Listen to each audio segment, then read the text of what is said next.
All right, I think we'll get started here. So firstly, legal disclaimer, of course, this presentation does not constitute the rendering of legal advice or services. Please contact your CPA, accountant, or lawyer for any advice.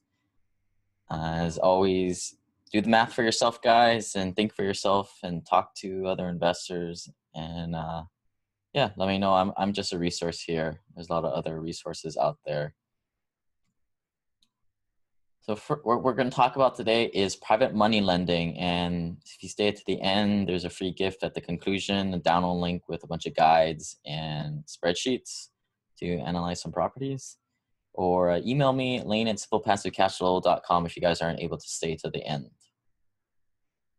So what is private money lending? So private money lending is needed when a flipper here on the left side is taking a beat up house and putting in the time, effort, and money and turning it into a nice house and reselling it and making a spread on the profits.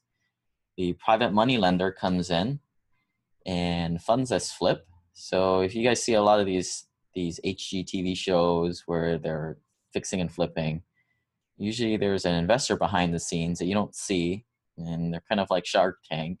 And what that happens is that they're fronting the money for the acquisition and the rehab, and they're collecting a payment. And usually this is called a debt payment, where the fix and flipper, the person taking on the risk, is paying the investor a steady return. And that's why we like it. It's simple passive cash flow. You just sit back, relax, check, watch the checks come in. So a little bit about myself before I get started. I have a bachelor's of science in industrial engineering, a master's in civil engineering and construction management. I'm professionally licensed project engineer, professional engineer.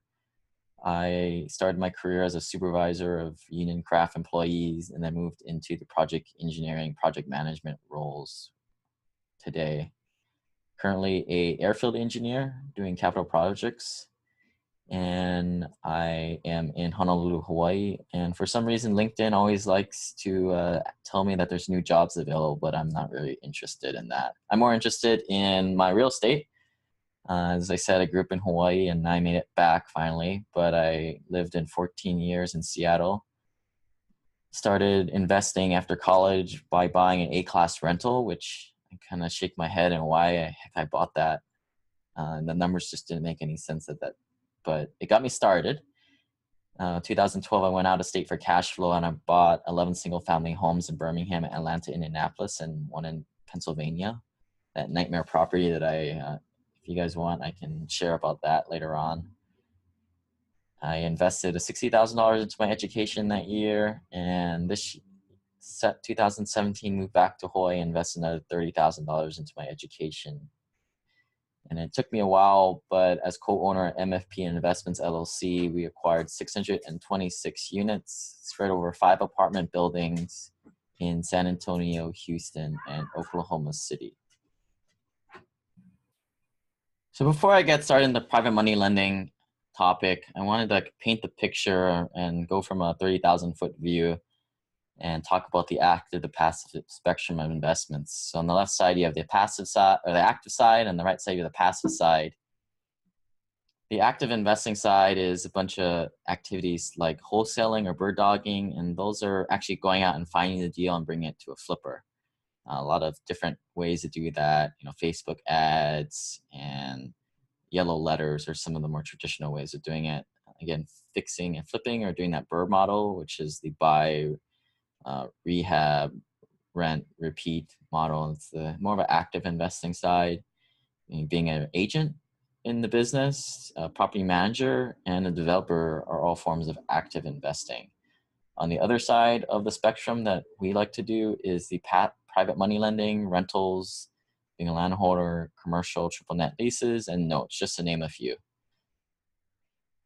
So as you guys know, Gary Vaynerchuk's one of the guys I like to follow, and he says a lot of cool stuff. And one of the things he said here is self-awareness is he identifies as the most important thing to being an entrepreneur other than hard work. And he says, when you know who you are, everything changes. And that's what this is all about. I always come back to these 4 things here: time, money, knowledge, and network. You need to ask yourself, what is your competitive advantage? And for the time, Someone had a question earlier about, what should I start off with, right? Like, I want to escape the rat race, and the first inclination is obviously, go for the higher return. What's on the higher end of the screen? But I think that's a big mistake because, and I think at this point, I'm gonna kind of splice in the video so you guys can see the live video that was done probably earlier, or probably about 6 months ago, but probably in the beginning of the rehab. 60th Street South. This is in the Crestwood subdivision. This is a very, very hot area. As I told you earlier, when we originally bought this house, we thought it was going to be about a 189 sale. We gave you a prospectus thinking we can get at least 140 for this house. Recently checked the comps in the area, and now we're in the 220 to 230 range on this project. We're replacing the roof. We replaced all the windows, all the plumbing, all electrical. It was a complete gut job. We even added an extension on the back. This was originally a 2-1, and now it is a 3-2.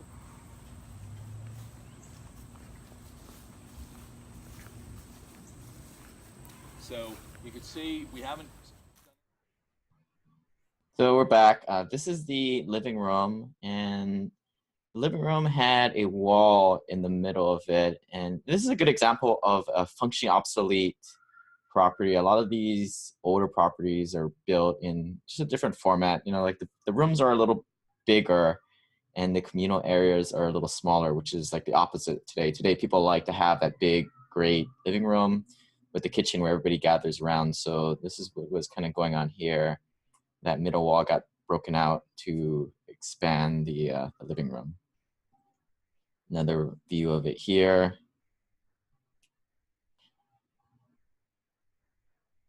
The room being taken out, and then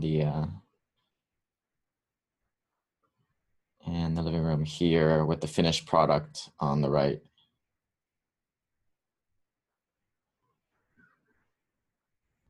Again, that's not a real fireplace.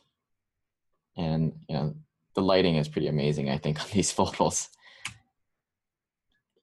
On the left is the old home, just a decent home, and then the right is the new one. As you can see, it's very very nice. Probably A class property. New fixtures, lighting, and fixtures and cabinets. And there's the fireplace again. So here's the bathroom. On the left was the existing bathroom, and you kind of walk your way through the rehab. That's kind of the middle gut job. And here is the final product here. As you can see, in the bedrooms and the living room were all the existing hardwood floors, so those just got resurfaced. And the tile in the bathrooms are tile. That's what they'll use in these higher end flips, or the B+, A-, and A class properties, whereas the properties that we'd like to buy for those rental properties in the $120,000 zone that are C+, B-, you'll probably see that LVT, the laminate flooring. It's cheap stuff, but I think it looks pretty nice. I mean, I want to put it in my house. I like how things are pretty durable and they can last a long time, but still looks pretty nice. And nobody really knows the difference. I mean, some people even think that's more expensive than tile. Here's the bathrooms on the left side, the existing, bedrooms, and you can see the finished product on the right.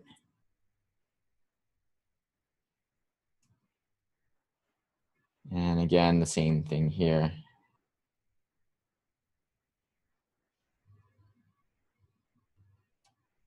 Basement was just cleaned up, not much down there. So here's the value add part of this project. In the back, in that upper left-hand corner, there's the stairwell that leads up to the back entrance. And added another room, not another bedroom, but just another room to add to this, increase the square footage on this property. And a lot of these homes will sell for based on square footage. So if you can add a few 100 feet, that's a big deal in terms of purchase price right there. Here's the inside of that additional extension.